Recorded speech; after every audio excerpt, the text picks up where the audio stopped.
الحمد لله الحمد لله رب العالمين والعاقبة للمتقين والصلاة والسلام على رسوله محمد وعلى آله وصحبه أجمعين الطيبين الطاهرين.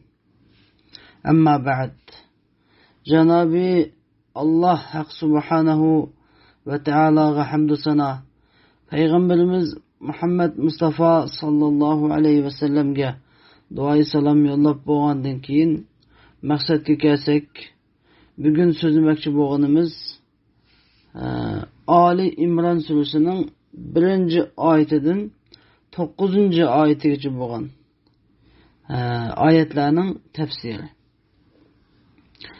Endi Ali İmran surasi Medine'de nazil bo'lgan uzun surlardan bulup cami 200 ayet. Kur'an'daki red tertip cihatta 3. sure. Bu surenin Ali İmran deb atılışıdaki sebep olsa, yani şu faziletlik aile İsa aleyhisselamның anısı Meryem aleyhisselamның atsı bo'lgan İmranның ailesinin kıssası tilga ilinganlık üçün. Hem de iffetlik Meryem ve oğlu İsa aleyhisselamlarının tuğulganda aşkar bo'lgan ilahi kudretler sebeplik bu sure Ali İmran deb atılıp kalgan. Endi bu sure mezmun cihatta çoğun 2 mezmunga bölüngen bolup, birinci mezmun Allah'ın birlik ve barlığını ispatlaş, peygamberlikning ve Kur'an'ның rast haq ekanligini ispatlaş, ehli kitaplarının kozgıgan şübhelerine reddiye berishdan ibaret akide meseleleri hakkında birinci mezmun. İkinci mezmun bolsa hac ve cihatның farzligi, cezanın hükümleri, zakat berishdan baş tartışılarının hükümleri degandek şeriat hükümleri üstüde to'xtaladi. Endi Bakara surasi ehli kitapның avvalqi guruhi, yani Yahudilarga berilgan ne'matlar ve ularga avatilgan peygamberler, ularning peygamberleriga qilgan peskeşlikleri, eskilikleri, ularning o'tkazgan jinoyatlari haqida ve ularni qanday qilganligi haqida to'xtalgan bo'lsa, Ali İmran surasi 2. guruh, yani Nasaralarning Mesih İsa aleyhisselam haqida dardtalash qilishib, oxirida hatta İsa aleyhisselamni billah ilah deb qaraganligi ve Peygamber aleyhisselamga ve Kur'an'a inkar qilganligi ve Peygamber aleyhisselamni yalğançı, Kur'an'ni yalğan deganligi qatorliq Nasaralarniki peskeşliklerini bayan qilishdan birga, ularning bu xata e'tiqodlariga keskin reddiye berish din ibaret mezmun haqida bu sure taxminen bu surenin 20 dedigidek muşahit to'xtaladi. Onundan keyin Allah Teala şeriat hükümlerini bayan kılıp ve bayan kılıp bo'lgandan keyin ahirda osmon zemin ve ulardaki acayip g'aroyibotlar haqida fikir tefekkür yürgüzüş, bu mevcudatның hakikaten intayin hikmetlik ve acayip kudretlik bir yaratquchisinin bar ekanligini ko'rsatganligini so'zlab, ondan keyin mu'minlarga sabrini, o'zaro sabrini tavsiya qilishni ve cihat yo'lida mustahkam turishni ve Allah'tan qo'rqishni, shunda qilgandila nijotlikka erishishning imkoniyati borligini topilab surini Allah Teala oxirlashtirdi. Endi bu surening fazilati Navas ibn Saman radıyallahu anh'dan rivayet kılınan bir hadiste bu zatında deydi. Ben Peygamber sallallahu aleyhi ve sellem'nin mundaq deganligini anlagan edim deydi. Yu'ta yevmel kıyameti bil Kur'ani ve ehlihillezine kanu ya'maluna bih. تقدمهم سورة البقرة وآل عمران أخرجه مسلم. Yani İmam Müslim rivayet kılgan hadis Nawas ibn Sem'an radıyallahu anhu deydi ki men Peygamber sallallahu aleyhi ve sellem'nin mundaq deganligini anlagan edim deydi. Kıyamet günü Kur'an'ı ve Kur'an'a amel kılgan Kur'an ehlini yani ehlil Kur'an degen Kur'an'a amel kılganlar. Kur'an'ı yatlab kılganlar emas, Kur'an'ı yatlab amel kılganlar yoki Kur'an'a mutlaq amel kılganlar. En muhim Kur'an'a amel qilish shu. Bu şeyni chiqaraman. Kur'an'a amel qilganlar Kur'an bilan qiyomat kuni keltiriladi, elib kelinadi. Bu Kur'an'a amel qilganlarninki oldida Baqara surasi bilan Ali İmran surasi oldida keladi. Mushunda hayvatlik holatda keladi. Degan yana Kur'an'a amel qilganlar mush Baqara surasi bilan Ali İmran surasi boshda kelib Alloh taoladan Kur'an'a amel qilganlarni Alloh taoladan tilab oladi. Ular dovzaxga tushib ketmaydi.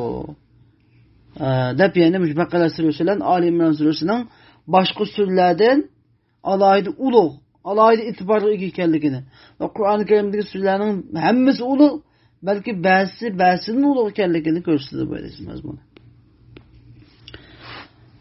Hamda Alloh subhanahu va taolo va taqaddas nazil qilgan surlarning ichida Mekkalik, Madinalik deb surlar ikki turga bo'lingan bo'lib, bu bizga bugun biz so'zlab turayotgan bu sura kalima Madinada nazil bo'lgan surlardan.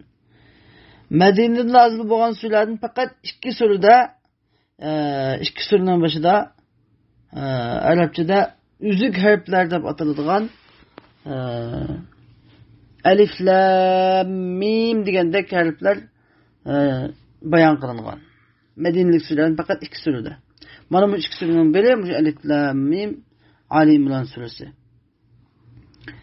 Euzu billahi mineşşeytanirracim. Alif lam mim. Hamda bu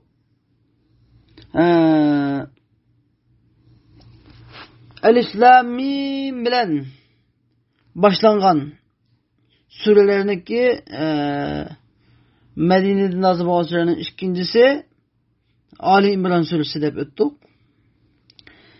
Endi bu Alif lam mim haqidagi ta'villar, ko'z qarashlarni biz yani qayta yana bir o'tirib o'tamiz. Biz Baqara surasida tafsili bayon qilgan edik. Yani bu yerda o'xshashlar yana bir qatim bayon qilib o'tamiz. Bundan keyingi o'tgan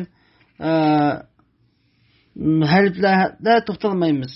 Bundan keyingi keladigan to'xtalmaymiz. Faqat ikkinchi qatim unutib qolganlar uchun yana bir askarchi bo'lish uchun to'xtalib o'tamiz. Shu bu qatimqini esingizda mazmun tutib olishinglarni umid qilamiz.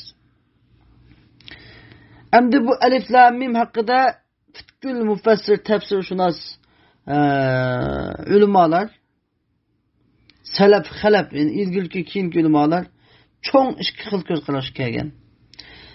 Avvalan birinchi ko'p sonli ulamolar tanlagan ko'p sondagi tafsirshunoslar tutgan va eng to'g'ri deb qaralgan yo'l birinchi yo'l bo'lsa bu alif lam mim va bunun o'xshaydigan boshqa Qur'oni Karimning beshidagi şu üzük harfler bu ayet-i muteşabihinin qatarıdır. Ayet-i muteşabihinin qatarıdır. Biz ayet-i muteşabih deganni sab turib şu bugungi darslikniki oxirida kiradigan bir oyat bor. Shu yerda so'zlab o'tamiz uning tafsirini. Endi bu yerda qisqa so'zlaymiz. Yani bu ayet-i muteşabihinin qatarıdır. Yani ayet-i muteşabih deganlik bu ayet-i muteşabihinin hakkındaki tevil, tefsirini biz Allah'a topşırırız. Bu vaqtda biz xuddi Resulullah'ın sahabeleri qilgandek ve sahabelerin ergeçkileri tabiilik qilgandek tutqandek yo'l tutamiz. Çünkü sahabeler tabiiler degan ki leyse mined dini fi şeyin ayyetana tenatta'a mutenatti'u. Mutenatti'un degan. Ya'ni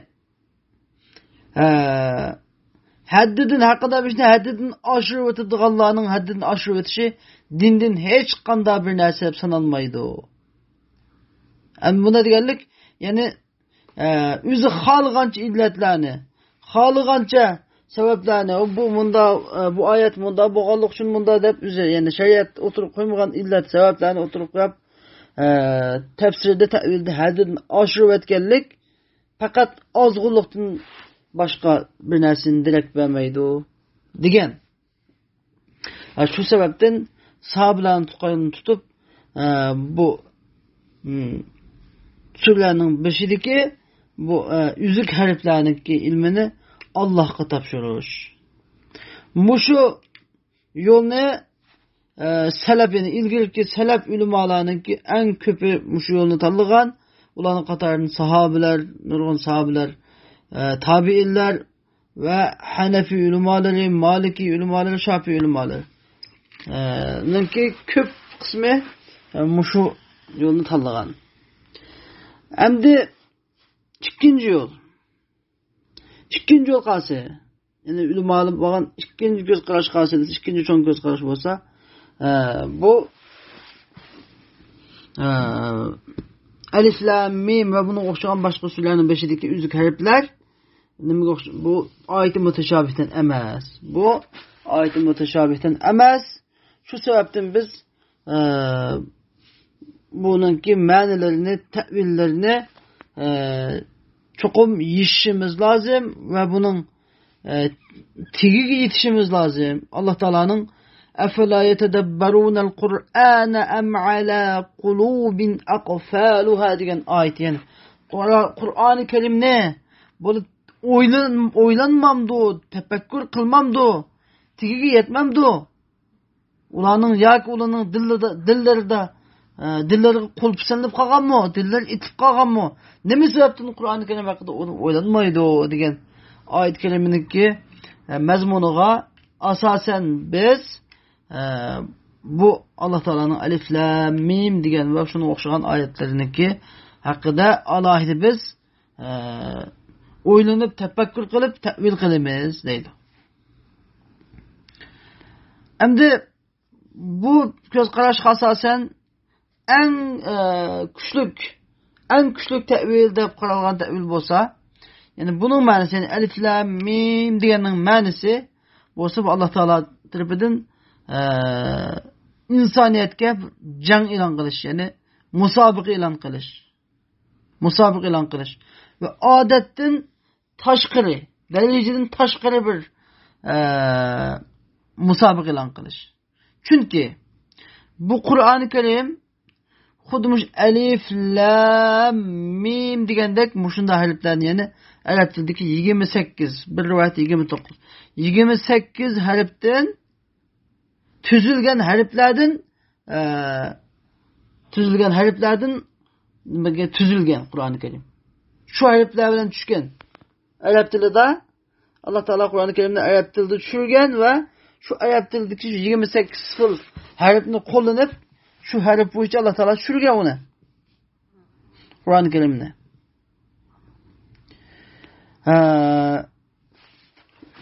Bu Qur'oni Karimni tushishdan burun arablar şu 28 harfni qo'llanib she'rlarini o'qiyotdi, ularning nutqlarini so'zlaydi, qofiyalarini shuni keltiradi, nasrlarini shuningda yozadi, romanlarini. Ular shunda turg'liq. Qur'oni Karim şunu sözlayotgan şunun harfida tushgan turug'liq ular bu Qur'oni Karimniki o'qishini keltirishdan ojiz keldi. Belki bu Qur'oni Karimni bir dona so'z keltirishga ojiz keldi. Belki Qur'oni Karimni bir oyat keltirishga ojiz keldi. Anladın? Allah Teala mana biz sizga so'zlayotgan mushu mundaq alif lam mim degandek mundaq harflarni Qur'oni Karimni nozil qildik. Sizlar yomon bo'lgandikin, sizlar arab shoirlari bo'lgandikin, sizlar fasohatlik arablar bo'lgandikin. Mushunda Qur'oni Karimni bir Qur'on yoki bir sura yoki bir oyat keltirib qolganda hech qas keltirilmadi. Mana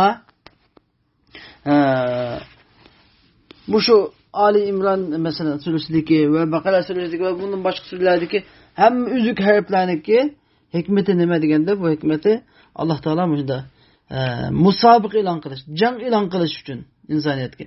Sen biz bu Qur'oni Karimni boshqa bir tilda emas, bilak bir inson so'zlamaydigan boshqa bir perishta tilida yoki bir inson yo'q bir harf bilan emas, balki insonni bor harf bilan, balki arablarga arab tilida tushgan Qur'oni Karimning harflari arab tilida bor harf bilan tushgan. Mesela bu Qur'oni Karim yolg'on, u bu o'zi devot degandan selam bir keltirib boqinglar. Degan maqsadda Alloh taolo bundaq üzük harflarni beshni keltirgan deydi. Mushu ko'z qarashqa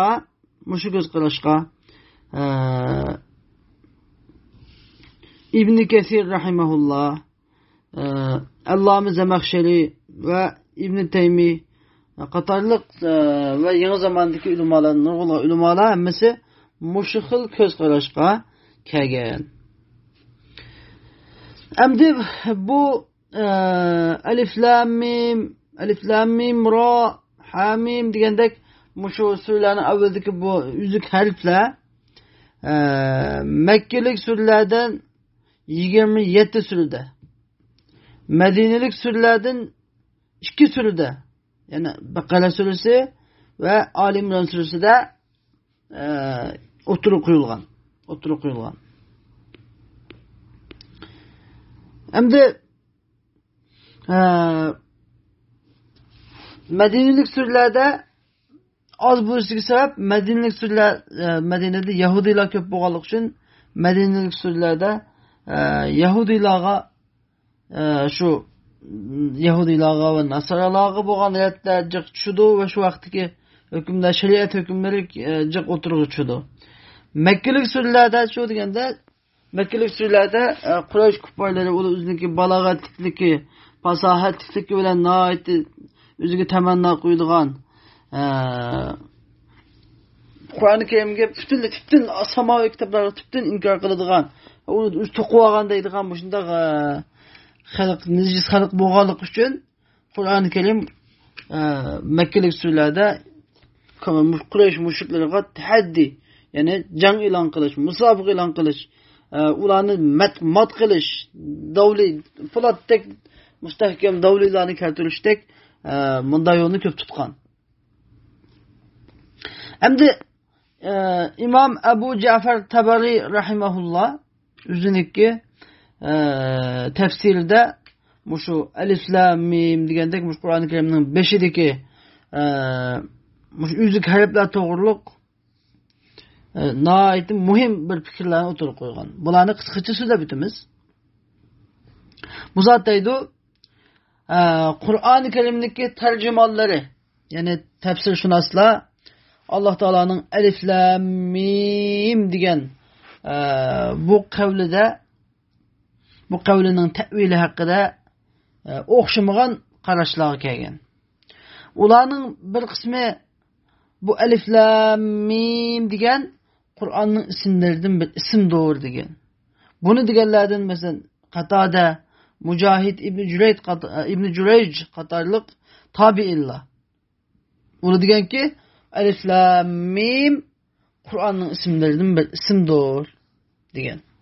Ularning ba'zisi bu Alif Lam Mim degan ve onun başka üzük harfler Allah Taala Qur'oni Karimni davomli har bir shuni boshlaydigan boshlanmalar. Xuddi insonlar gap boshlashadi. Xo'sh deb gap boshlagandek Allah Taala Qur'oni Karimni boshlashada ochiqchi hisobida gap boshlaydigan boshlanmalar deb shunda degan ko'z qarash kelgan. Bunu deganlar bo'lsa Mujahid deganki Alif Lam Mim ve Ha Mim ve Alif Lam Mim Sad ve Sad qatorliq bunda üzük harflar hammasi Allah Taala Qur'oni Karimni boshlaydigan boshlanmalar degan. Ve yeni bir qism ulamolar bo'lsa bu Alif Lam Mim degan bu surening ismidir degan. Bunu deganlar bo'lsa Abdullah ibn Vahab radıyallahu anh rivayet bu zat deydi. Ben Abdurrahman ibn Zeyd ibn Eslem radıyallahu anh'dan sordum. Allah Teala'nın ki Alif lam mim zalikel kitab, alif lam mim tenzil, alif lam mim ratilk degan yani şu alif lam mimlarni sodum. Sorsam bu zat dedi ki, mening dadam mağmıda degan, yani Zeyd ibn Aslam radhiyallahu anhu dedi sahabe. Mening dadam mıda degan, innama hiya asmaus suvar. Yani bular bolsa surelerin isimleridir degan. Ve ularning yeni bir kısmı. Yani şu ularning demek çoğunu sahabe ve tabi'inler demek yani. Ularning yeni bir kısmı bu alif lam mim bolsa ismullahil azam, yani Allah Teala'nın ulu isimlerinden degan. Bunu deganlar bolsa İbn Abbas radhiyallahu anh degan ki ve ismullahil azam. Yani alif lam mim degandek bu yüzük harfler Allah Teala'nın ismi azimidir. Ve Şa'bidin rivayet kılıngan, bir rivayette bu zat deydi. Surelerin başlanmaları, yani şu alif lam mim degandek Allah Teala'nın isimlerindendir degan. Ve ularning yeni bir kısmı degan ki bu bolsa Allah Teala qasam qilgan, yani bu surelerin başlanmaları bolsa Allah Teala qasam qilgan qasamdir. Bu bolsa Allah Teala'nın isimlerinden ve Allah Teala'nın qasam qilgan isimlerinden qasam qilgan deydi. Bu rivayetdekiler bolsa İbn Abbas radhiyallahu anh degan. İbn Abbas radhiyallahu anh degan ki o alif lam mim ve üzük harfler bolsa Allah Teala qasam qilgan qasamdir. Bu Allah Teala'nın isimlerindendir degan. Ve İkramet'in rivayet kılıngan bir rivayetim o bu alif lam mim qasamdir degan. Ularning yeni bir kısmı bu üzük harfler isimlardan ve fiillardan terkip tapkan. Her bir harf yeni bir mesela alif lam mim'deki elif harfi, Sure Bakara'daki elif, Sure Ali İmran'daki elif körüstüdüğün ma'niden başka bir ma'nini körüstüdü o. Birbirine okşamaydigan ma'nini körüstüdüğün simollik harfler bular dep şunda degan. Bu köz karşısındaki İbn Abbas radhiyallahu anh. İbn Abbas radhiyallahu anh degan ki alif lam mim degan anallahu a'lam degan boludu. Said ibn Jubayr radhiyallahu anh şunda degan, yani alif lam mim degan anallahu a'lam degan boludu. Yani alif lam mimdeki alif ana deki, yani men degandeki ana, menning anasidir. Lam harfi Allahu deki lam harfidir. Mim harfi a'lemu deki mim harfidir. Şunu olan yani men Allah en alim degan boludu. Dep İbn Abbas radhiyallahu anh ve Said ibn Jubayr radhiyallahu anh şunda degan. Ve İbn Abbas ve Abdullah ibn Mesud radhiyallahu anhumalardan rivayet kılıngan bir hadiste o. Ola Peygamber sallallahu aleyhi ve sellem'nin ashablarından bir qancha sahabalardan rivayet kılıp degan ki ol degan amma alif lam mim fehuve harfun iştakka min hurufi hicai esmaillahi celle sena'u degan. Yani alif lam mim bolsa Allah Teala'nınki isimlerden yerilip çıkan üzük harflerden terkip tapkandır. Yani Allah da degan müşrivayetni oturup koygan, ilgili sürgen. Yani demekçi bu şu anallahu a'lem degenge mesela alif lam mim degen anallahu a'lem degendeki baş otur ayak harflerini terkip tapkan, şunun ismi kılıngan degen. Ve ulanın hem de bu şu göz kararlarını Ebu Cafer Tabari rahimahullah hemmini bir oturup koygandan keyin üzü deydi ki üzüneki göz kararışlık en güçlü göz kararışını oturup koydu. Ve bulaniki degen her biriniki delillerini birden üzüneki bu şu göz kararışlarını degenleriniki delillerini birden söze bitirdi. Hem de bu delillerini söze bitirdik bugün bek yapımız nahit bek uzurap ketdi da bugün tablo. Şunun için biz kısaca bayan kılımız. Bu şuların için en köz Araplarındaki mesela Abdullah ibn Abbas radhiyallahu anhu enallahu a'lem dedi alif lam mim'ni. Yani her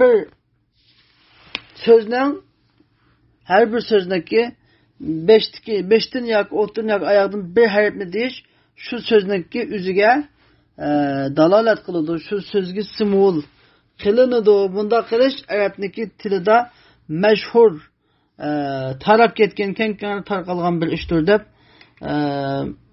masalan İbn Jarir Tabari rahimahullah İbn Abbas radhiyallohu anh'ın mushu tafsirini kuchlantirib, mushu tafsirini qo'llab Velid ibn Uqba degan bir shoir o'qigan bir she'rini dalil keltirdi.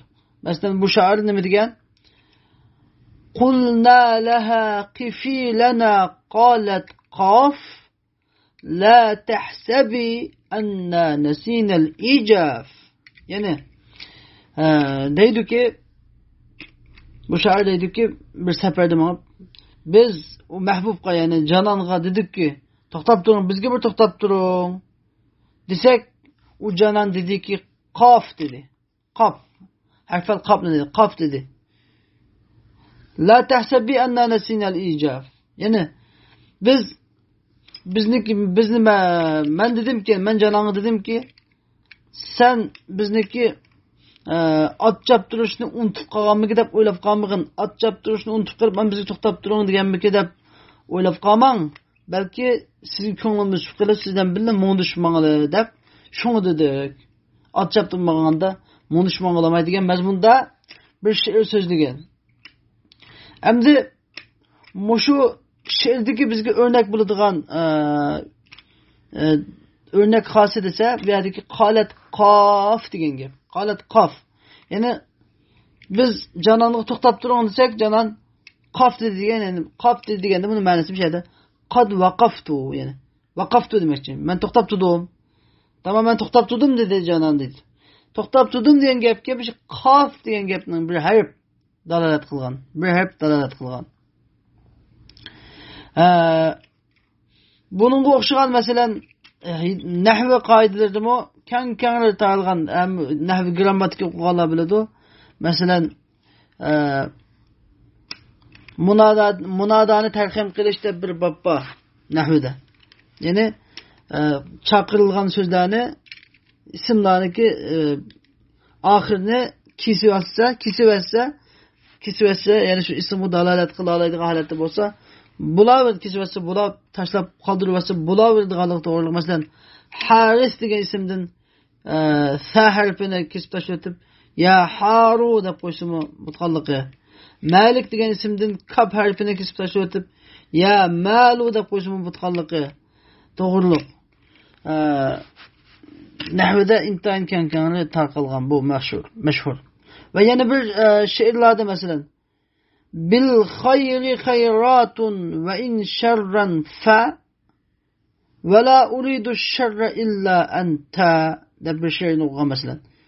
Bir şeydeki bil khayri khayratun ve in şerran fa degan gap, yani yaxshilik yomonlikqa deb qoldi. Yomonlikqa deb qoldi. Uyg'urchada yaxshilik yomonlikqa degan gap tugadi. Lekin oxirisi Arapçada şerran fa deb qoldi. Bunun oxirida yomonlik. Yaxshilik, yomonlik demekçi. Ve la uridu şerra illa enta degan bir şeydik mi? Ve la uridu şerra illa enta şa degan bu.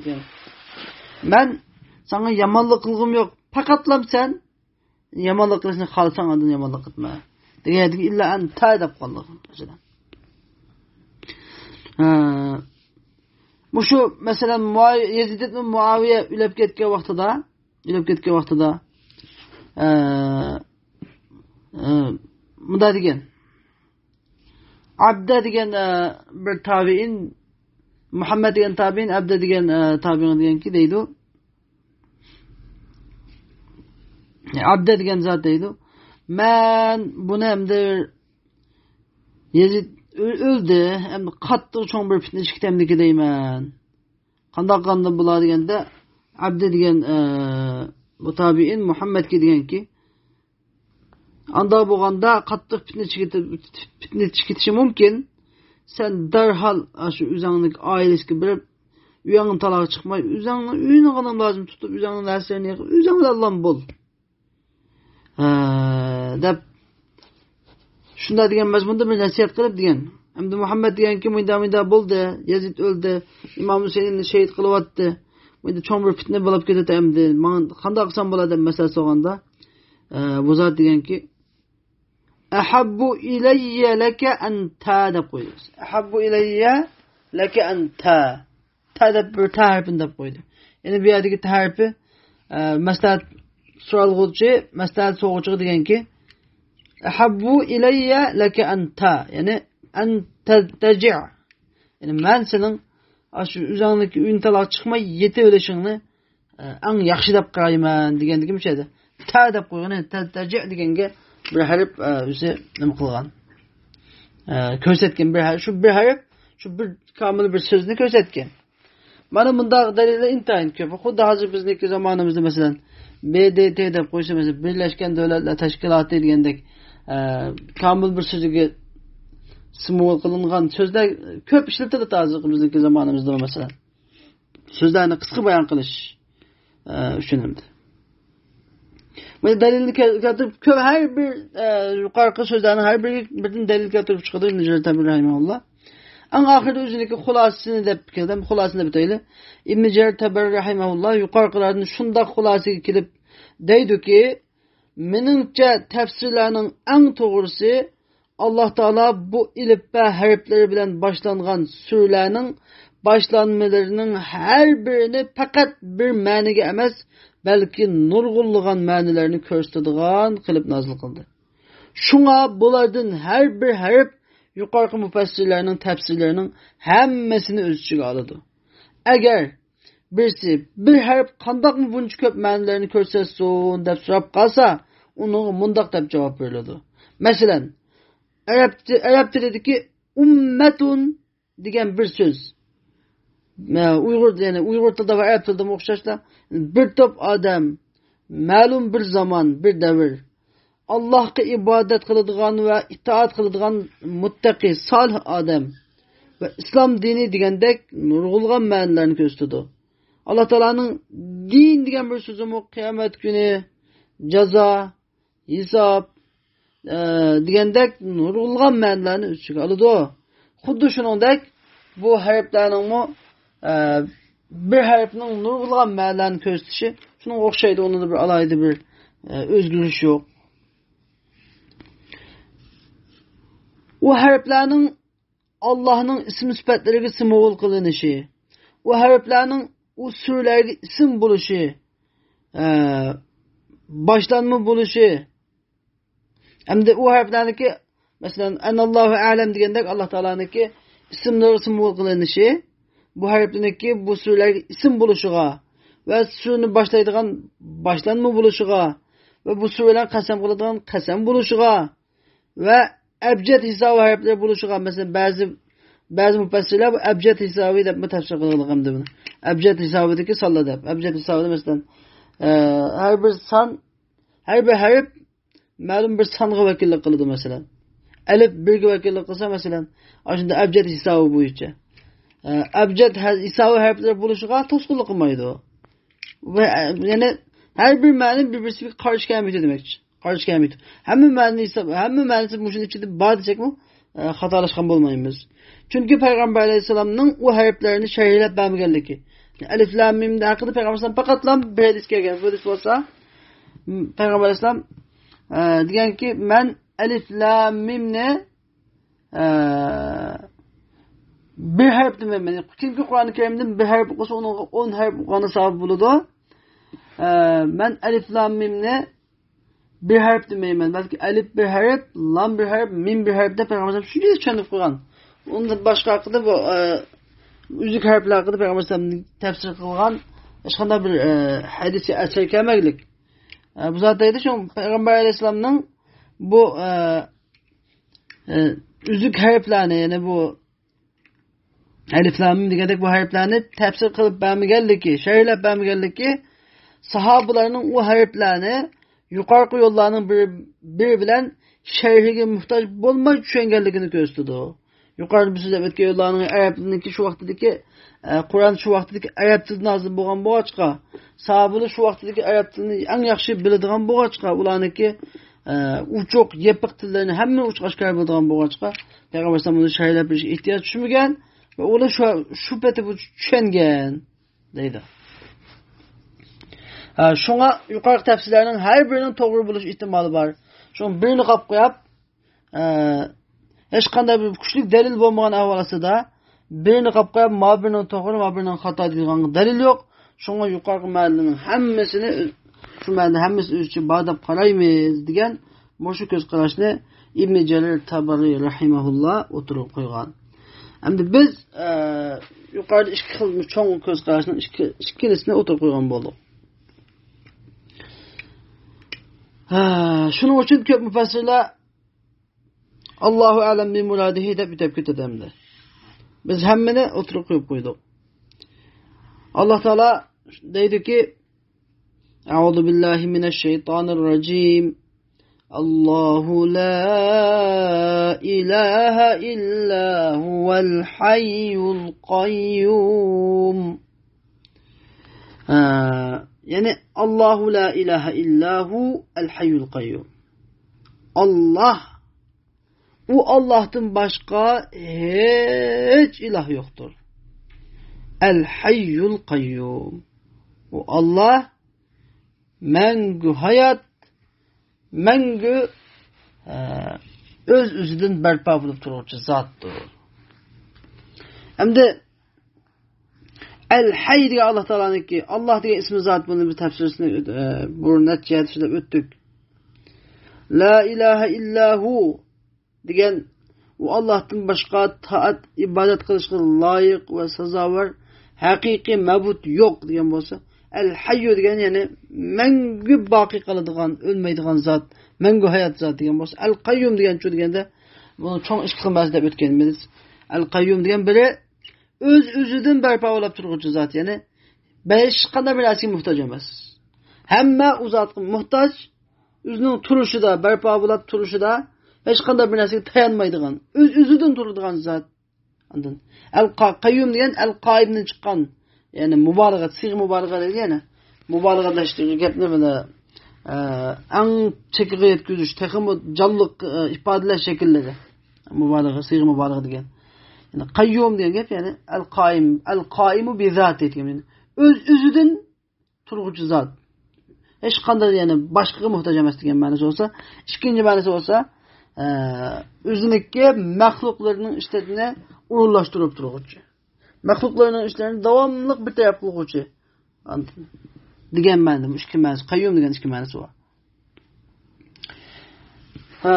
Deb bo'lgan Allah Taala deydi: أعوذ بالله من الشيطان الرجيم نزل عليك الكتاب بالحق مصدقا لما بين يديه وأنزل التوراة والإنجيل من قبل هدى للناس وأنزل الفرقان إن الذين كفروا بآيات الله لهم عذاب شديد والله عزيز ذو انتقام صدق الله العظيم.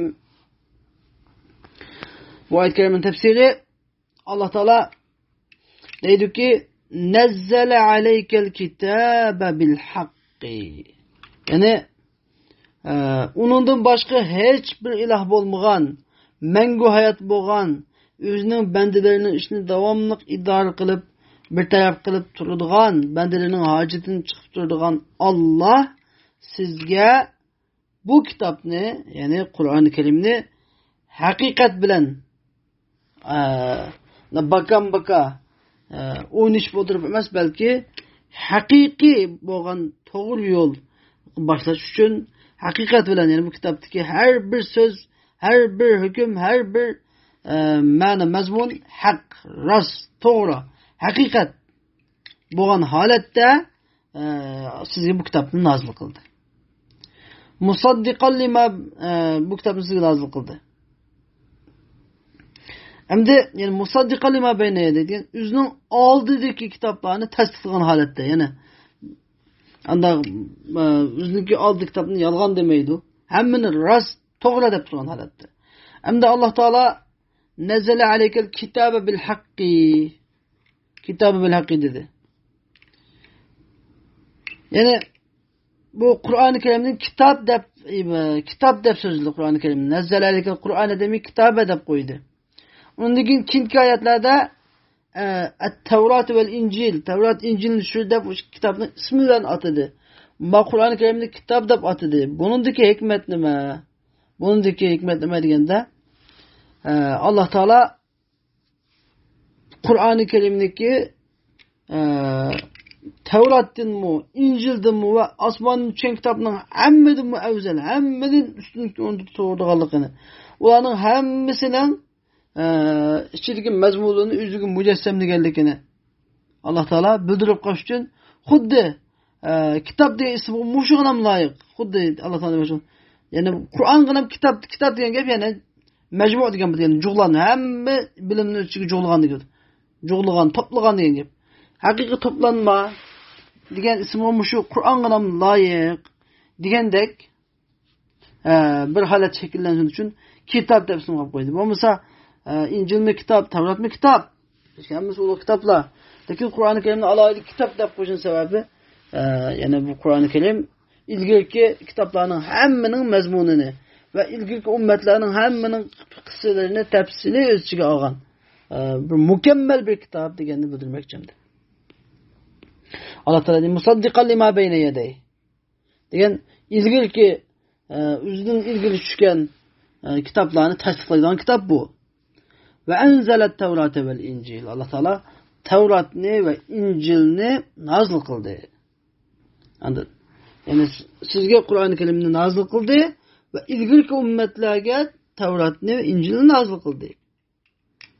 Min qablu huden linnas. Yani Tevrat'ni, İncil'ni bu Kur'an-ı Kerim'nin nazil kılıştığın burun insanlarga hidayet bolsun üçün. İnsanlarga doğru yolu başlaydıgan hidayet çırak bolsun üçün nazil kıldı. Ve enzelel Furqan. Ve enzelel Furqan ve Furqan'ı nazil kıldı. Furqan'ı nazil kıldı diyen gep yani Allah belki vav hali yani halbuki yani Allah Teala Kur'an-ı Kerim'de kitap ne? Kitap dedi. Tevrat ne ve İncil ne? Nazil kılgan haleti de Furqan yani her birini Furqanlık haleti nazil kıldı. Yani Furqanlık haleti diyen hak bilen batılının arasını ayırıydıgan halette. Bula hemmesi Kur'an-ı Kerim, İncil, Tevrat, Zebur, her bir kitap, samavi kitaplar hemmesi hak bilen batılını ayırıp verdiğin pasıl, keskin pasıl. Hem de Allah Teala'nın ki bir yerdeki enzelel Furqan dep ayrım keltirip koşudaki hikmet demediğinde Allah Teala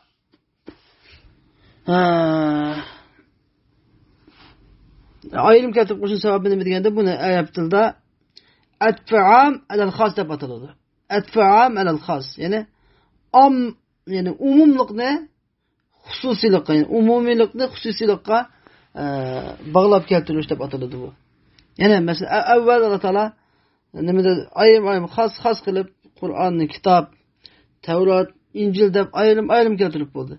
Keltirip bolgan diyen kin enzelel Furqan dep yani bu her biri Furqan dep bu üç kitabı ondan başka Zabur ve Asman'ın üç kitabının birini öz içine aldığı şekilde de ve enzelel Furqan diyen yani ve enzelel Furqan diyen yani bu Kur'an ne, İncil ne, Tevrat ne, Zabur ne, İbrahim Aleyhisselam'ın düşürgen sahiplerine ve her kanda Allah Teala Asman'ın kanda kitap düşürgen olsa hem bir kitapta ne hak bilen batılının arasını ayırıydıgan ayırıcı, keskin ayırıcı pasıl kılıp nazıl kıldı degan ma'noni ko'rsatmoqchi. Depilib Allah Teala deydi: "İnnellezîne keferû bi ayatillah." Şüphesiz ki Allah Teala'nın ayetleri yani Allah Teala asmandan nazıl kılgan ayetlerge inkar kılgan kafir bolganlar bolsa lahum azabun şedid. Ulaga intayın qattiq azap vardır.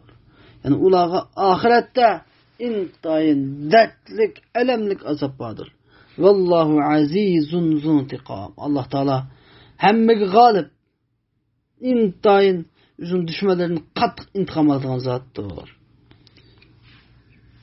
Depla Allah Teala deydi. Euzu billahi mineşşeytanirracim. İnnallaha la yakhfa aleyhi şey'un fil ardi ve la fis semâ. هو الذي يصوركم في الأرحام كيف يشاء لا إله إلا هو العزيز الحكيم. Tefsiri: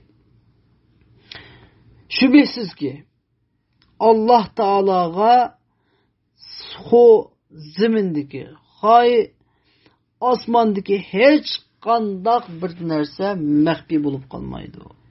Ya'ni Alloh taolaning ilmidan hech qandaq bir ish qochib qutulanmaydi, yushinib qolanmaydi. Alloh taolo olamdagi butkul narsalardan xabardor, butkul narsalarning hammadan oshkor bo'lsin, maxfiy bo'lsin, ko'zga ko'rinadigan bo'lsin, ko'rinmaydigan bo'lsin, hammadan xabardordir. Huvellezî yusavvirukum fil erhami keyfe yeşâ. Yani şu Allah şunda bir zat ki sizlarni onalaringlarning baliyatqularida turgan holatinglarda qanday xolisa shunday shaklda yaratadi. Yani Allah Teala'nın bir ayetinde yusavvirukum degan bu Allah Teala'nın bu kavli. Tasvir degan gap bir narsani muayyan bir suratda qilish. Azıcık bir suratga sizish degan bittasi bir suratga telefonda suratga tashlashmi, savir tasvir deydi suratga tashlashni masalan. Resim chizishni tasvir deydi mesela surat chizishni masalan. Heykel yasash, heykelni yasashni tasvir deydi mesela. Bunların hammasi hem bir tasvir degan yani insanın şeklini Allah Teala ma'nosi. Qanday xolsa onasining baliyat quşta holatida uni Allah Teala şeklini yasab o'tadi. Ertegen Çin mesela biz to'g'ilib, Çin o'zgarganda qilgan bilan Allah Teala bizniki qandaq shaklimizning qandaq uz, sat, igiz, paka, chiroyliq yoki ko'rimsizlik har qanday sifat yani erkak, kishi hammani Allah Teala anining qo'shqilib chog'da uni Allah Teala suratini, shaklini yasab o'tib Allah Teala shu bo'yicha taraqqiy qilib uyg'onaydi. La ilaha illa huvel azizul hakim. Bunda kudretlik Allah'ın başka hiç kandak bir ilah yok. El-Aziz, El-Hakim. Bu zat öz işini galip, her işini hikmet bilen kılgıcı zattır. Hem de bu ayet kelimede Nasaralığa kattığı bir reddiye var. Çünkü bula İsa Aleyhisselam'ın ilah deyip duruvaldı.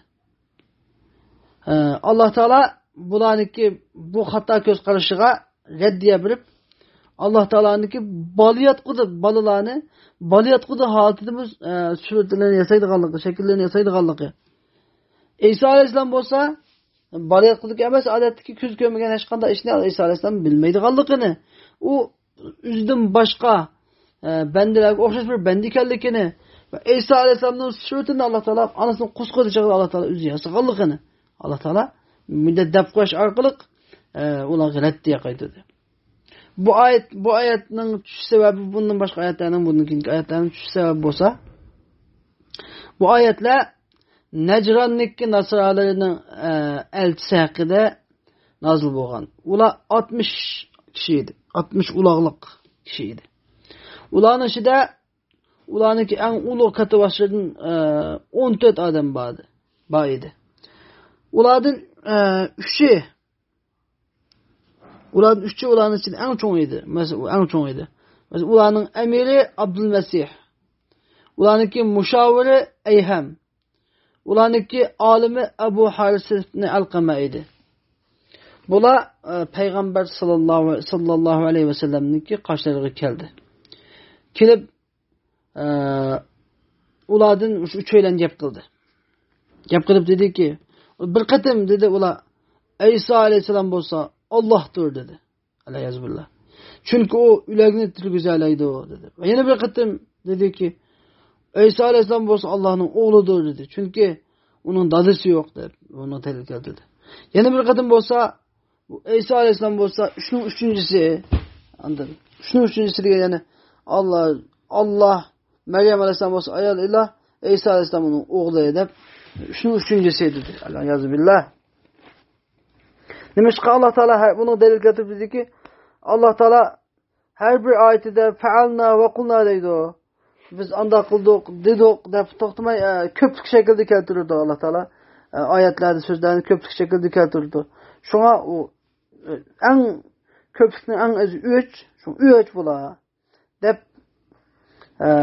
şu delilini keltirdi. Ve dedi ki eğer bir olgan bolsa men fealna kulna demi fealtu ve kultu men anda kıldım. Men munda dedim deydi. Ben anda demi biz munda kıldık. Munda dedik.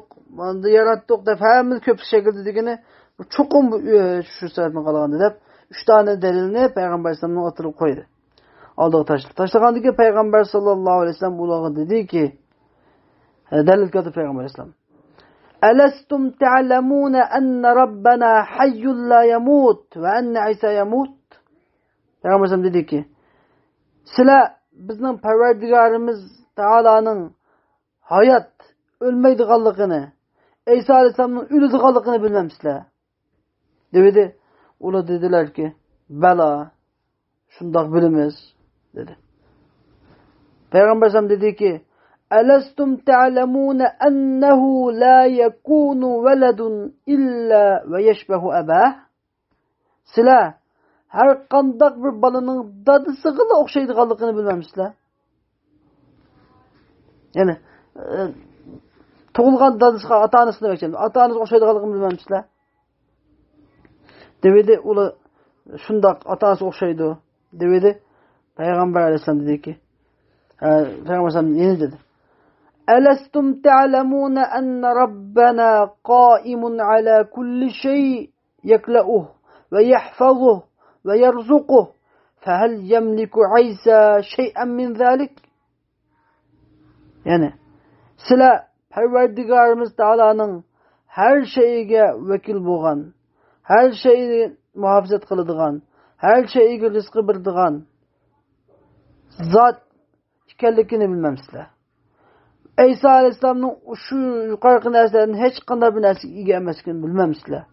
Dedi. Ular dedi. Yok. Parvardigarimiz her şeyinin ilgisi, her şeyi vekil, her şeyini muhafazat kılıdı, her şeyi rızkı bildi ve İsa Aleyhisselam onun neşkanaş iyi bulanmaydı deb cevap verdi. Peygamber sallam dedi. Elestum te'alemun ennallaha la yakhfa aleyhi şey'un fil ardi ve la fis sema. Fehal ya'lemu İsa şey'en min zalik illa ma ulib? Yani Allah Teala'ga asmandaki ne zimindeki hiç qanday bir şeyinin məxfi bulab yuşunup qalmaydiganligini, İsa'nın asman zimindeki narsalarını Allah Teala bildigen narsinin başka narsini bilmeydiganligini bilmemsizler. Dedi ular şundaq. Allah Teala asman zimindeki hiç qanday bir narsa məxfi bulab yuşunup qalmaydı. İsa'ga bolsa Allah Teala bildirgeni bilaleydi, bildirmegeni bilemeydi deb cevap verdi. Peygamber sallam yine dedi. Sizler Parvardigarimiz Teala'nın tamak yemeydiganligini, içimlik içmeydiganligini, tarat sundurmaydiganligini bilmemsizler. İsa'nın bolsa tamak yeydiganligini, su içidiganligini, tarat sundurdiganligini bilmemsizler dedi ular. Şundaq bilimiz deb cevap verdi. Peygamber sallam dedi. Andaq ular olsa qandaqmı sizler guman qilgandek boludu?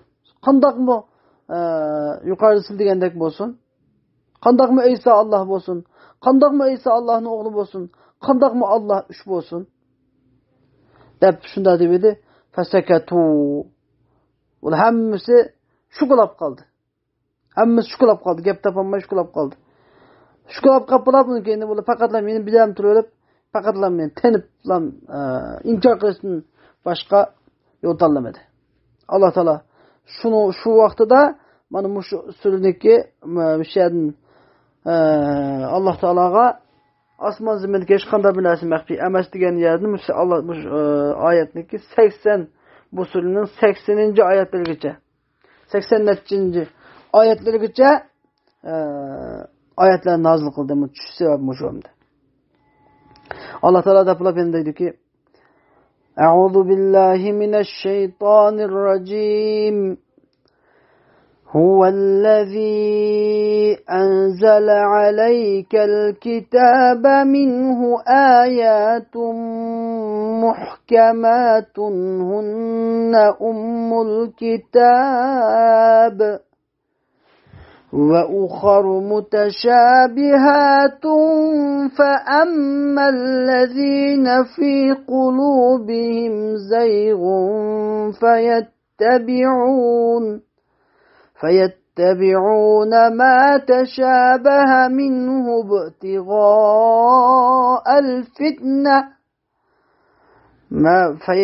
يتبعون ما تشابه منه ابتغاء الفتنة وابتغاء تأويله وما يعلم تأويله إلا الله والراسخون في العلم يقولون آمنا به كل من عند ربنا وما يذكر إلا أولو الألباب صدق الله العظيم. وآية كلمة تفسيره: هو الذي أنزل عليك الكتاب. Ana şu yukarı Allah, şu kudretlik Allah enzele aleykel kitap degan. Bu kitap ne sizga tushirdi. Minhu ayatun muhkamat. Hunna ummul kitap. Bu sizga tushgan kitobning qatoridan, bu sizga tushgan kitobning ichida ayatun muhkamatun hunna ummul kitap degan. Muhkam oyatlar bordir. O muhkam oyatlar bo'lsa, ummul kitap. Kitobning onasi degan, ya'ni kitobning asosidir. Kitobning uludur. Allah Taolaning bu aytgan muhkamat degan so'zi. Bu muhkam degan nima deganda, muhkam degan gap ma'nosi ro'shan. Ma'nosi ro'shan degan bu. Alloh Qurtubi bu vaqtda degan muhkam degan buniki ta'vili, ya'ni tafsiri bilinadigan, ma'nosi tushuniladigan oyatni muhkam deb ataladi degan. Ya'ni buning ma'nosi bu Qur'oni Karimda dalalati oshkora ro'shan oyatlar bor. Ya'ni elishong'uliq yo'q deganda mana bunda. Elish andag'miki yo mundag'miki deyotgan kallaga bunda bunga ehtimollik qilgan ehtimollik yo'q. Faqat ehtimollik bir ehtimollik bor. Yani uçuqan yepiqlik yo'q, g'uvoliq yo'q. Uçuq masalan halol harom oyatidek masalan, ani qilsang masalan namoz o'qish farz masalan. Zakat berish farz masalan. Haroq ichish harom, zina qilish harom degandek masalan. Uçuq unda hech qanday yepiqlik yo'q. Mana bunda oyat muhkamalar bo'lsa, kitobning aslidir. Kitobning asosidir. Uli kitobning uli asli asosi mushudir. Endi Alloh taolaning ummul kitob degan so'zi, Sharifur Radi degan zot deydiki, Alloh taolo aytgan ummul kitob degan so'zi bu isti'ara, bu isti'ara. Endi bu ya'ni onasi kitoblarning onasi deb ona degan gap asli bu kitobning onasi degan kitob degan tug'ilmaydi. Onasi o'g'li masalan bisi tug'maydi kitob degan. Ve ona degan gap bilan Allah Teala'nın bir yerdeki murat maqsadining o'rtasidagi o'xshashlik nima deganda, Allah Teala'nın bir yerdeki bu istiaradagi murat haqiqiy murodi bo'lsa, ya'ni bu oyatlarning oyati muhkamalar kitobning yig'indisi. Kitobning yig'indisi, kitobdagi asli kitobning asosi demakchi. Chunki oyati muhkamalar xuddi onaning o'rnida bo'ladi. Qur'onning boshqa oyatlarga. Onaning o'rnida. Qanday tarafni o'xshaydi deganda, masalan, bola degan onasiga aloqador bu. Bola onasiga aloqador, onasiga bog'liq. Va har qanday bir muhim ish qabulga kelsa, lekin onasining yoniga keladi bola. Xuddi shuningdek, oyat Qur'on ikki turlik bo'lib, ikkinchi oyatdagi mazmun bo'yicha ayet-i muhkemeden başka ayetler her kadar müşkilatlara kelgende ayet-i muhkemelerini yener keledi. Ayet-i muhkemelerge muhtaç buludu. Demek ki onu. Şu sebepten anık okşattı. Muşu okşaştıkları muşu deydi. Ve uharu muteşabihat. Kur'an-ı Kerim çoğun cihetin iki türlüge bölüngen bulup biri ayet-i muhkeme yani biri ayet-i muteşabih. Yani biri muteşabihat türü deydi Allah Teala. Yani muteşabih degen ne mi degen gep dese muteşabih degen gep muteşabih degen gep manıngı mı ihtimali var anıngı mı ihtimali var degen gep yani. Munda ma'nisi olib qolish ihtimolligimi bor, anda ma'nisi olib qolish ihtimolligimi bor degan gap. Endi buniki bu yerdagi ko'z tutilgan ma'nisi bo'lsa, yana oyat mutashabih degan hech qanday bandiga bu hech qanday bir maxluqqa bu oyat mutashabihning ma'nisini bilishga yo'l yo'q. Alloh taolo bu oyat mutashabihlarniki ilmini o'ziga ham xos qilgan, maxluqotlarga emas. Masalan, biz beştiki Alif Lam Mim'ni birinci xil ko'z qarashda bu oyat mutashabihning qatoridan degan. Oyat mutashabihning qatoridan bo'lganda uning ma'nosini bir Allohdan bilak hech kim bilmaydi degan gap. Masalan, oyatlarning 5'idagi, suralarning 5'idagi uzuk harflarga o'xshash va Alloh taolaniki Ar-Rahmanu alal arsh istawa Rahman taolaniki yana arsh ustida mustavi bo'ldi degandek oyatlardek masalan. Anladın? Allah Teala'nınki yani Allah Teala'nın yet vecih degan sifatlaridek mesela. Mana muşlarning hammasi ayet mutashabihlarning qatoridan.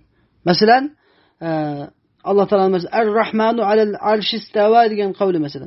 İstiva degan gap lug'at ma'nosida o'ltirish degan ma'nosi bor. Yani qarar ilish. Masalan, ulag'ning tupsida istawa ala dabbati desa bizniki ulug'ining tupsida oldu da onaştı, abdan urun aldı diyen ma'nosi var mesela. Üzdeki taxtı üstüde mesela kursisi üstüde urunduk üstüde oldu degan ma'nosi var mesela. Ve istavaniki igiledi degan ma'nosi var. Şehrini igiledi. Bir şehri kol saldı, şehrini aldı. Şehrini igiledi ve bu şehriniki igisi degan ma'nosi var. Endi biz yani buniki bunda ihtimalligim var, bunda ihtimalligim var mesela bu hayatındaki. Anladın? Birincisi biz birinci oldu de ondan keyin urun aldı degan ma gapni biz deyemaymiz. Demiş qaraganda Allah Teala'nınki ayeti muhkemedin bir ayeti muhkeme bo'lsa Allah Teala'nın leysa kemislihi şey'un ve huves-semi'ul basir degan ayeti muhkeme. Hech qanday yapıp qo'ygani. Allah Teala o'xshatgan hech qanday bir narsa yo'q. Allah Teala qo'y zotida, qo'y sifatida, qo'y shaktida bandiga o'xshamaydi. Hech qanday o'xshamaydi degandan o'ltirish, ya'ni taxtning ustida o'ltirish degan gap bu bandining sifati. Bandining sifati. Allah Teala hech kimga o'xshamaydi deb oyatni muhkam bilan inkor qilayotgandan keyin anda bo'lganda deb şu birinci ma'nini biz onu alamaymiz. Alanmagandan keyin ikkinchi hamda ulamalar likidek ikki yo'lga bilinib ketgan. Ba'zilar ikkinchi ma'nini tutgan, ya'ni Ar-Rahman alal arsh istawa desa, ya'ni istavla ma'nosini berib, Rahman Taala yani arsh katta arshning igisi, ulug' Xudoyim katta arshni yaratgan Allah u arshning igisidir. Arsh degan mahluqotning ichidagi eng cho'ngi. Masalan, Alloh taolo hamma narsaning igisi. Nemiş alaydı bu arşini istep katip koymuşsa ama buluduğu dese yani arşi mahlukatların içindeki en çok mahlukat. Yetti kat asman zemin arşinin aldıda xuddi bir bayağı zeminde taşlap koygan bir halka deklen turdu. Bir kalkanın içindeki yetti tane yüzlükü kana okşaydı degan edisli var. En çok mahlukat oğalık için katta arşinin ilgisi degan buluduğunun ma'nosi degan ben etkalım ba anladım ilgili selefler mesela İmam Malik'in ibaret hemmesi ne mi doktora bu istavanın ma'nosini biz lug'at ma'nosini hemmimiz bilamiz. Lekin bunun mahiyetini, qandaqligini faqat Alloh biladi. Bundan sual so'rash bid'at degan yani yo'l ikkiga bo'lingan biri Alloh taolo topshirish, ya'ni Alloh taolo topshirish deganlik, ya'ni buni oyat mutashabihatning qatoridan qilganlik. Buni ma'lum qildik, buni oyat mutashabihatning ma'nosini emas deganlik. Lekin keyingi bir qism keyingi xalqning paydo bo'lgan mujassima deb bir qism odamlar kelgan. Bular Alloh taolo arshning ustida o'tirdi. Bu Alloh taolaning quli va Alloh taolaning yuzi va deb uch oshkora oyati muhkama bo'lgan laysa kamithlihi shay'un va huwas samiul basir degan oyati muhkamani o'zining xohishi bo'yicha tafsir qilib, ya'ni Alloh taolaning hech kimga o'xshamaydigan quli va Alloh taolaning hech kimga o'xshamaydigan yuzi va Alloh taolo taxtning ustida hech kim o'xshamaydigan holatda o'tirdi deb mushunday gapni pardozlab mushunday o'rinmoqchi bo'lgan. Amaliyotda eng salomat yo'l biz 5 so'zlab o'tgandek, ya'ni bu oyat mutashabihatlarga ma'ni aytmasdan balki buningga Alloh taolo degandek biz amanna deb iymon aytish eng salomat yo'l. Mana bugun so'zmoqchi bo'lganimiz mana mush oyat mutashabihatlar qatorligi 4 mazhab imomlari tanlagan Imom Malik, Imom Azam Abu Hanifa rahimahulloh degandek katta mazhab imomlari hammasi shu aqidaga kirgan. Alloh taolo topshirish, buni qandoqligini, qanday shaklda ekanligini hammani Alloh taologa topshirish eng salomat yo'l bo'lgan yo'lni tanlash eng yaxshi yo'l. Alloh taolo bu yoqda nima deydi mana bu yerda? Va ukharu mutashabihat. Yana bir qismi Qur'oni Karim cho'ng jihatdan ikkiga bo'lingan, biri oyati muhkam, yana biri oyati mutashabihat deb Alloh taolo deb bo'lgandan keyin nima deydi? فَأَمَّا الَّذِينَ فِي قُلُوبِهِمْ زَيْغٌ فَيَتَّبِعُونَ مَا تَشَابَهَ مِنْهُ. Yani kalplarda, dillerde şakva, dillerde haq taraftan batıllık, mayıllık ba, doğru yoldan hatalıkka mayıllık ba kişilerle bu muteşabih ayetlerinin kendini qoğlap şunu iz qoğlap şunu ma'ni etsam bo'ldi. Şunu ma'ni etsam bo'ldi. Şunu ben aşu iniqlasam bo'ldi ve deb şu ayetlarniki kendini qo'g'laydi ve o'zining havoyi havisi bo'yicha dalillar emas, havoyi havisi bo'yicha tafsir qiladi. Dillarda shak bor, to'g'ri yo'ldan xato yo'lga ezib ketgan, burilib ketganlar deb Alloh taolo bunda so'zlab qo'ydi. Shuning uchun eng salomat yo'l oyat mutashabihatlarga, buning ma'nisiga Allohga topshirib amanna deyish kerak. Amanna deyish kerak. Endi bu yerda chiqadigan bir foyda bor. Qur'oni Karim cho'ng jihatdan ikkiga bo'lingan. Biri muhkamat, yana biri mutashabihat. Xuddi bu oyat kalima dalolat qilgandek. Endi barliq usulshunoslar, ya'ni usulul fiqh ulemalari Qur'oni Karimni mush oyatga bo'yicha Qur'oni Karimni cho'ng jihat ikkiga bo'lib, bu ikkini 4 dan 8 ga bo'ladi. Qarma-qarshi hukm qilib 4 dan 8 ga. Avvalgi 4 bo'lsa bu musbat, ya'ni bo'lishlik tarafi.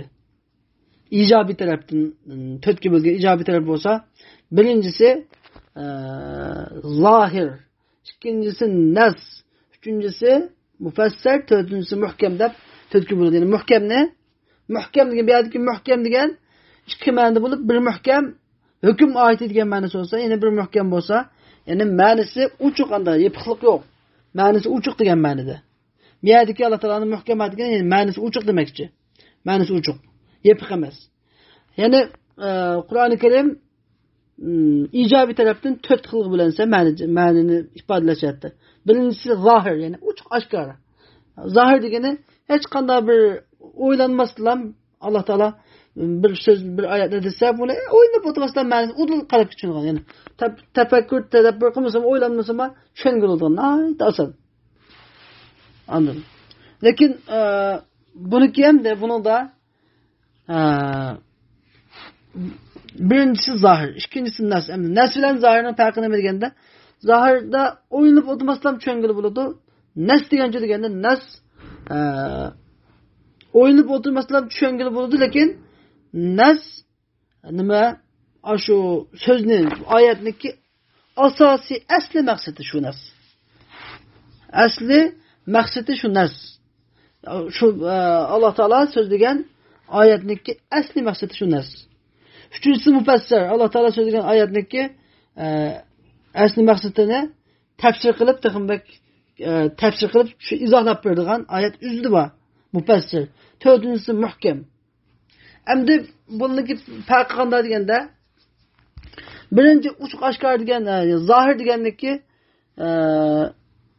zahir degandiki yo'q narsa yani Allah Taola'niki asli maqsad zahir degan hukmdan chiqmaydi. Asli maqsad. Ve bunun da bir ihtimallığımı var. Yani mufassir olmalık için başka andayaq azıcık ihtimalımı var. Onun kendi bununki emelinin kaldırılış ihtimallığımı var. Hem de nes degen şu degende nes degen Allah Teala'nınki asasi maksatı. Şu ayetini sözleştik asasi maksat mı şu. Ondan keyin lekin bu asasi maksatı mı yana başka nima qilish ihtimalligi bor. Yani boshqa ma'nolarni bildirish ihtimalligi bor va amaldan qilish ihtimalligi bor. Mufassir deganda mufassirning farqi narsadan mufassir bo'lsa Allah Taola'niki asosiy maqsadi bo'lish bilan birga nima qiladi? Yani uning bo'lgan ihtimolligini taqaydi. Tafsir qildi. Yani mundaq deb ihtimolligini birini deb bo'ladi, uni boshqa ihtimolga yo'l yo'q. To'rtinchisi muhkam degan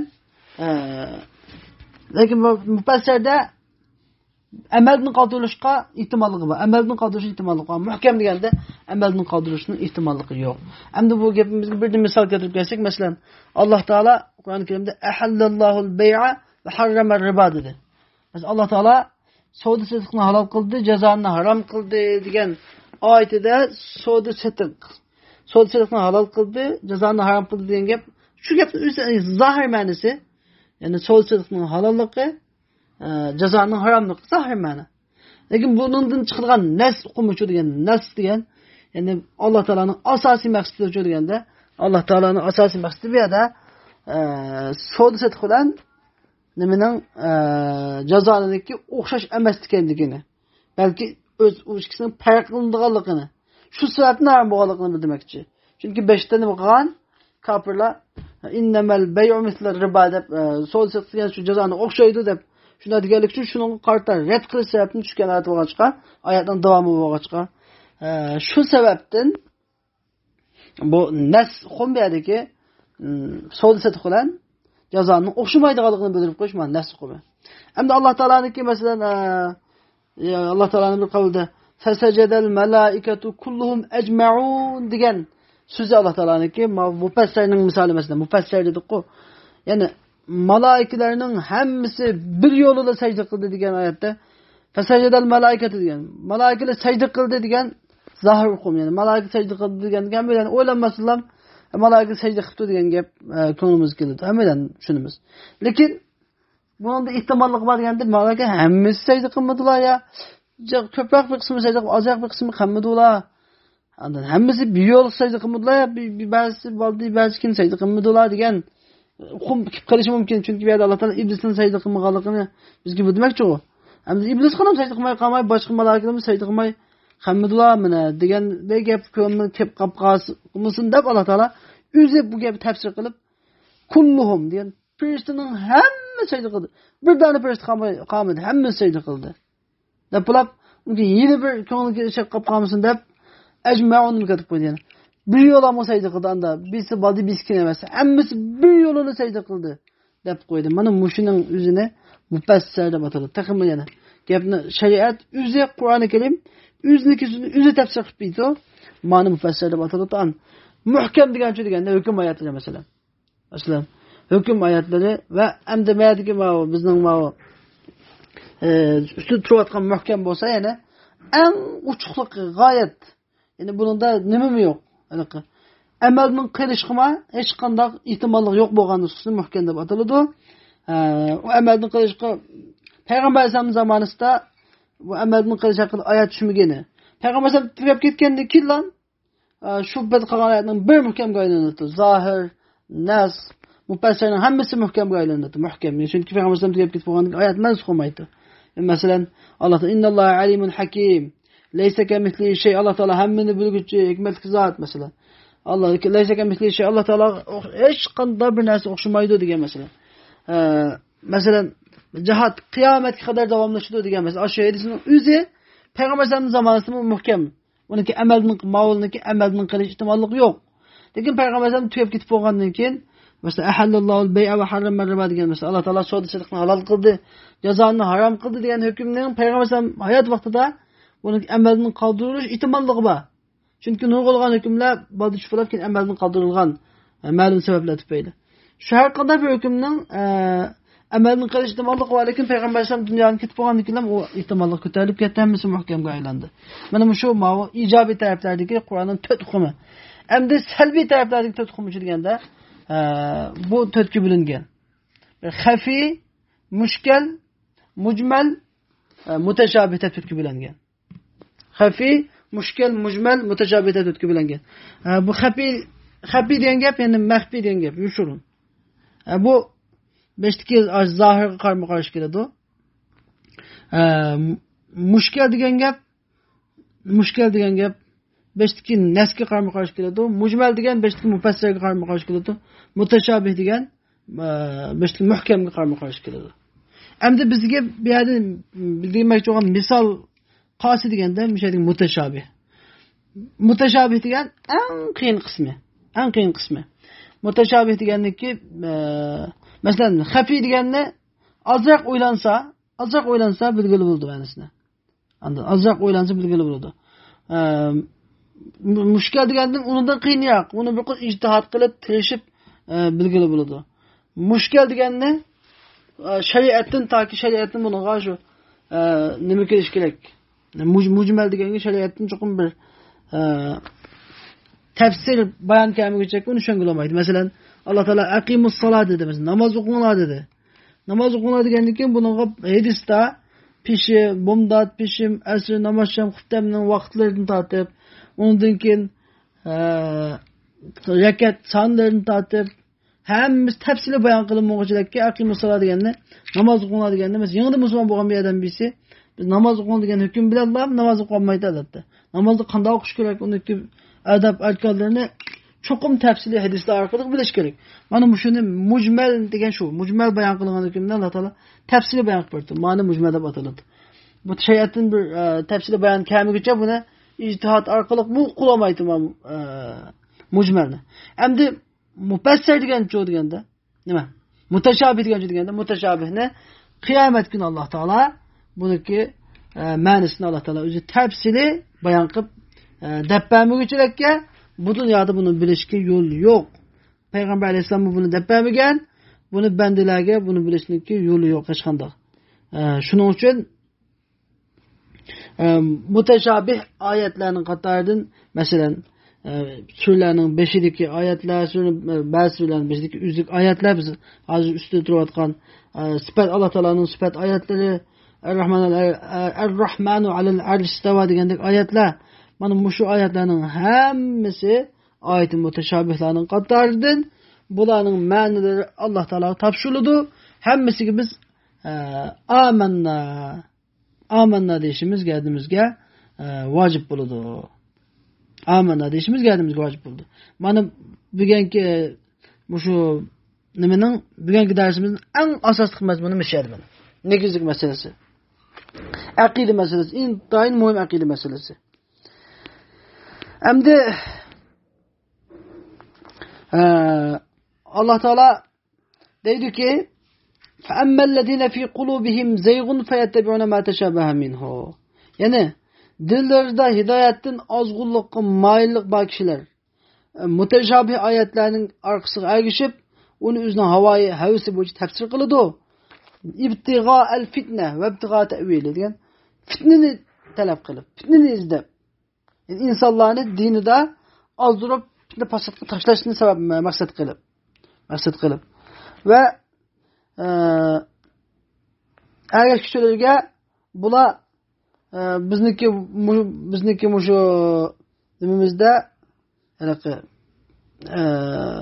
ayet-i muteşabihatlarını çonkur izlenip iz qo'llab tekshirishimizdagi asosiy maqsadimiz Alloh taolaning kalomini tafsir qilish deb mush davoni qiladi bular.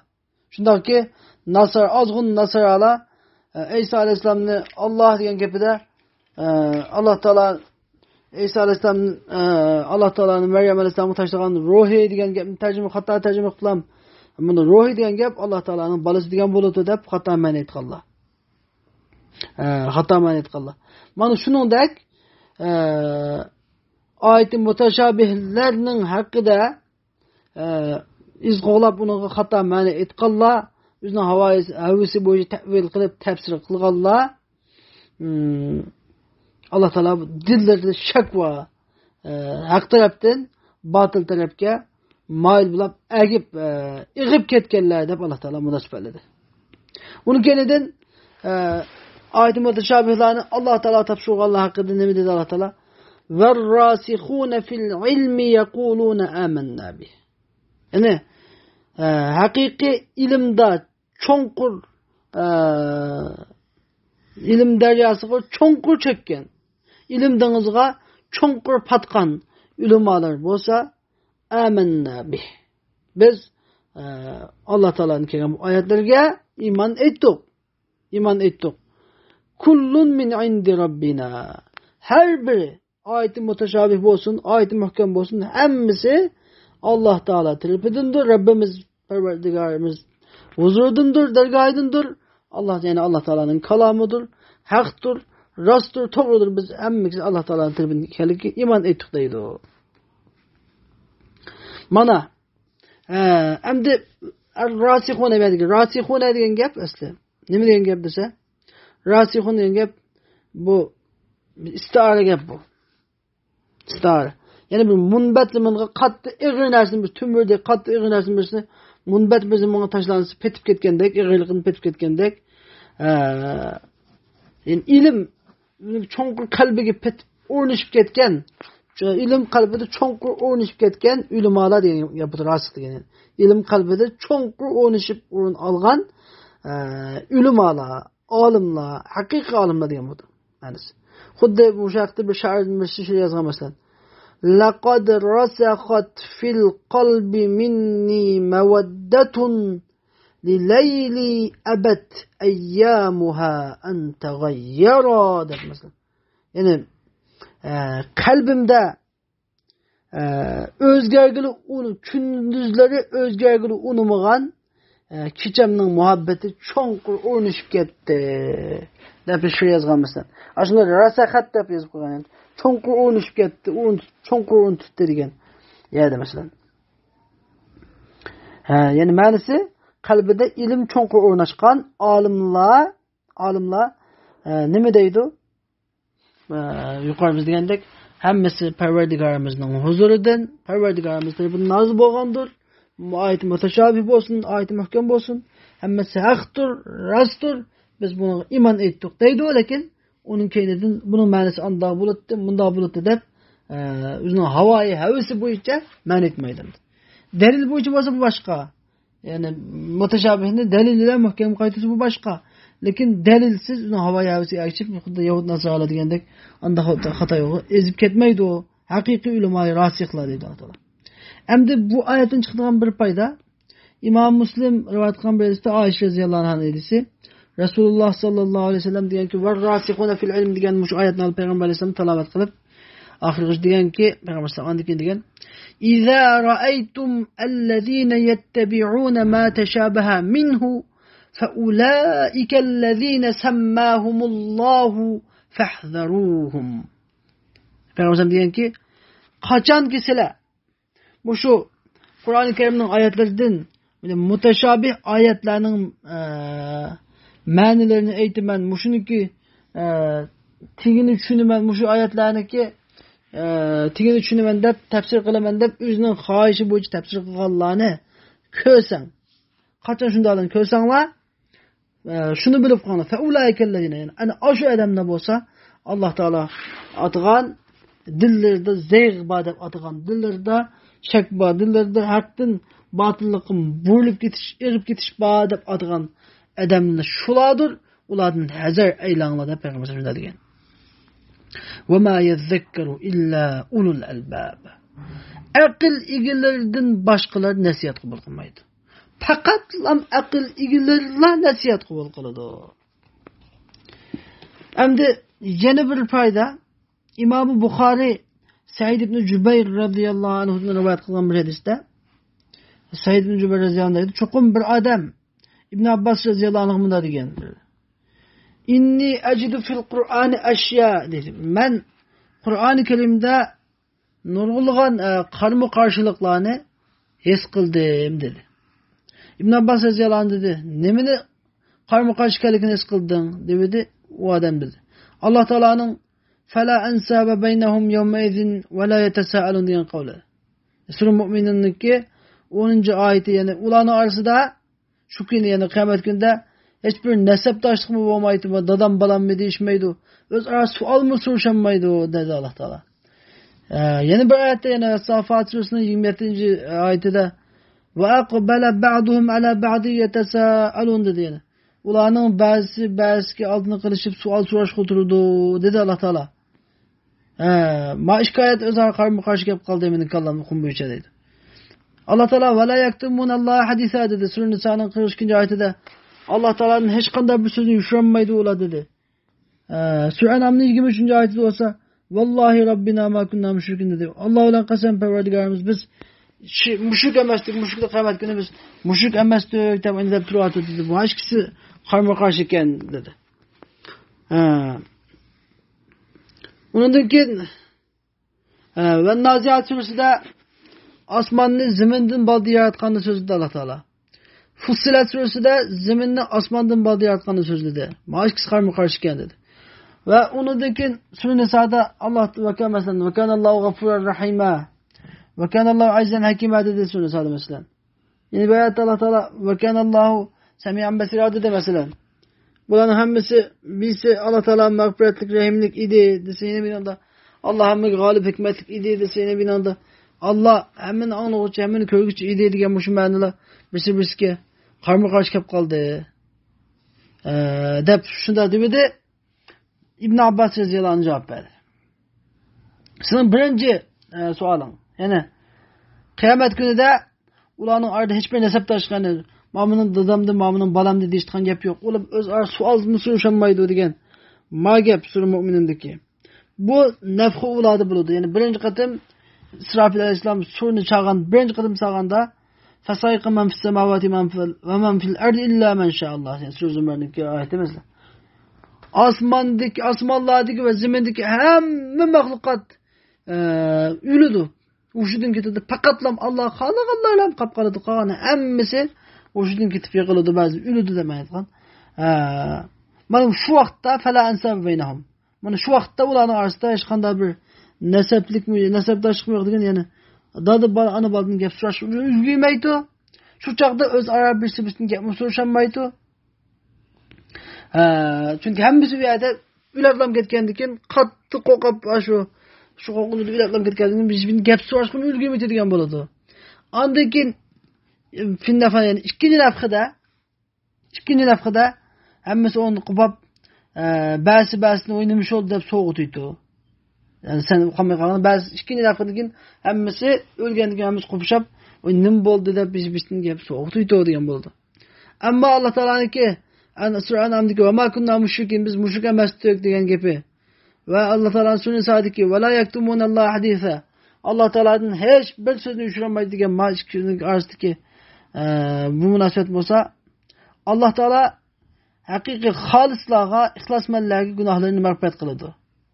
Ammo mushriklarga deydiki, kelinglar deydi. Mushriklar deydiki, biz mushrik emasdik deydi. Biz mushrik emasdik deydi. İxlosmandlarga gunohini mag'firat qilgan, biz mushriklar demagan deb turdi. Shu vaqtda Allah Teala ularning ig'izlariga, futqol a'zolariga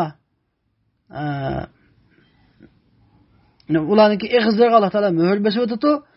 Ularniki futqol a'zolari ularning amallari bilan guvohlik berdi shu vaqtda. Shu chaqda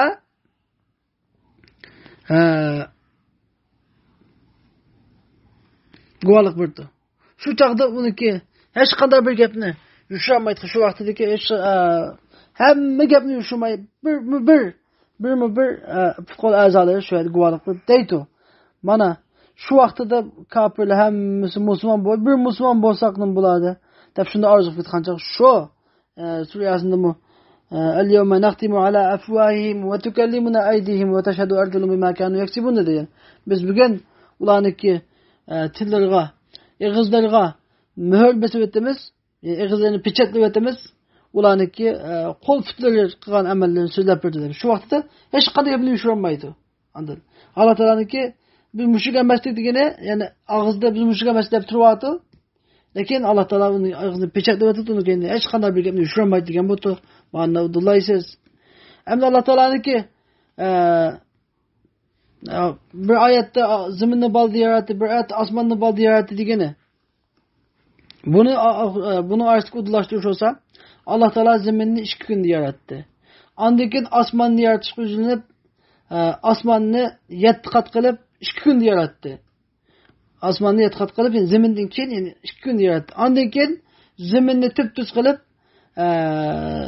zemindeki sularını, yaylaklarını, tağlarını, daraklarını, hayvanat, balık, can baratlarını zemini 2 günde yarattı.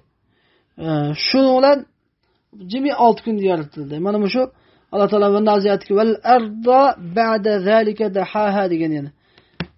Aşunundakin zeminni yaydı degen yani. Zeminni 5 yaratып bolgan. Onundakin asmanı yarattı. Onundakin zeminni yayıp zeminin içindeki barlık mahlukatlarını çaştı degen boladı. Zeminin içindeki narsalardan 4 günde yaratıldı. Asman 2 günde yaratıldı. Bir rivayetki zemin baldı yaratılgan degendeki zeminin üzü baldı yaratılgan degen boladı. Yine bir ayetki asman baldı yaratılgan degen asman zeminin ba'de zalika daha degen asman zemindeki narsalar yaratılıştan burun yaratılgan degen boladı. Şunu olan kallağınızdaki çiçekliklerimiz hasılı bulu yeşili doğu dep ben onu geneden ve kan Allahu gafurur rahim. Allah Teala mağfiretlik, rahimlikti. Allah Teala anlıqçı hikmetli degen bu ayetlerinin manisi sen oylagandek andaq burun andaqdı kin andaq emas degen gep emas. Ya bu özgerdiğine manisi emas. Bu yerdeki Allah Teala ezelden mağfiretlik, rahimlik zat idi ve ebedke mağfiretlik, rahimlik zattır degen bu manisi. Anda herkes manda bu andaq idi dep to'xtab qolmaydi o. Yani Allah Teala kelganda kana degen boshqa narsalarda idi degan ma'nosi bo'lsa-mu, lekin kananiki necha xil ma'nosi bor. Andin Allah Teala'niki haqida kelganda subut ma'nosi bo'ladi. Subut degan yani dur deb qatimiz oldi. Allah Teala mag'firatlik, rahimlik idi emas, yani Allah Teala mag'firatlik dur, rahimlik dur deb yani burun shundoq idi. Ebedke yani şundak buludu degen ma'noni ko'z tutdi. Deb Abdullah ibn Abbas radhiyallohu anhu shunday tushunib qo'ydi. Uni keyin dediki: "Vayhak fala yaxtalif alayka Qur'on." Vay isit sana. Qur'oni Kerim hergizmi bir-biriga qarshilab qolmaydi. Anda bilmagin, qarshilab qarmagin. Chunki hammasi Allah Taoloning bir Allohning dargohidan tushgan ya Qur'on. Bir Allohning dargohidan tushgan Qur'on bir-biriga qarshi kelqalamda deb shunda javob bergan. Maşallah. Haqiqiy Qur'oni Kerimning tarjimoni deyishga loyiq zot Abdullah ibn Abbas radhiyallohu anhu, Alloh o'zidan rozi bo'lsin. Allah Taolo deb bo'lgandan keyin yana shu ulamo rasihlarining sifatlarini bayon qilib, oyat mutashabihniki uni qarshilmaydigan, balki bu kullun min indi robbina deb iymon aytadigan, uni keyin bunda duo qiladigan deb. A'udhu billahi minash shaytonir rojim.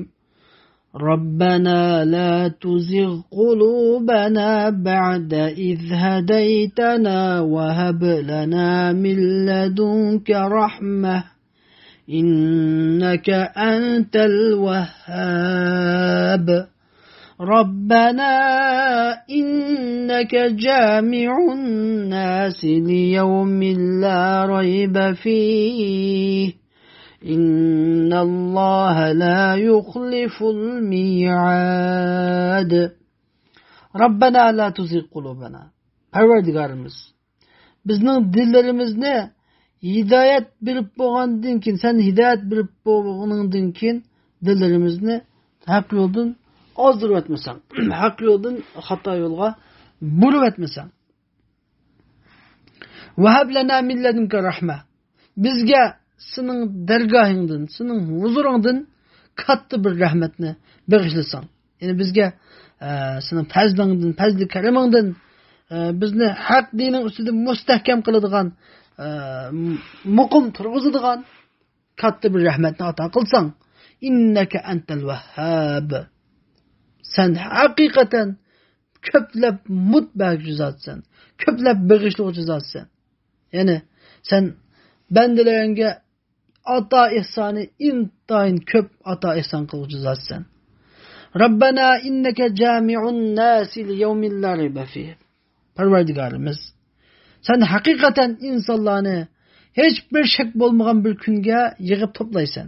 Ya'ni xaloqlarni intayin qo'rqinchli kun bo'lgan shu hisob kunida hech bir shaksiz bo'lgan shu hisob kuniga yig'ib to'playsan.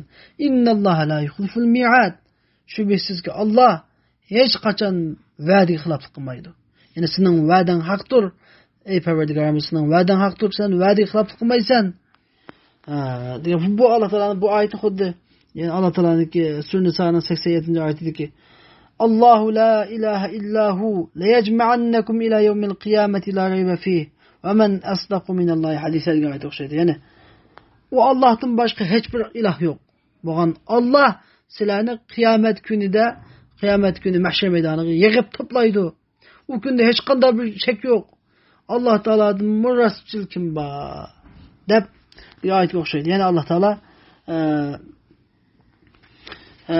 maksidi bu bir yerdeki maksidi mi degende yani ulema-i rasıhla ayet-i muteşabihniki kendinin mangmaydıganlar ayet-i muteşabihniki manisini üzniki havayı havisi boyunca tefsir tevil kılmaydıganlar boz nime deydi? Ola biz Rabbimiz senden düşken ayetlerge hemmege senin düşkenligi iman ettik.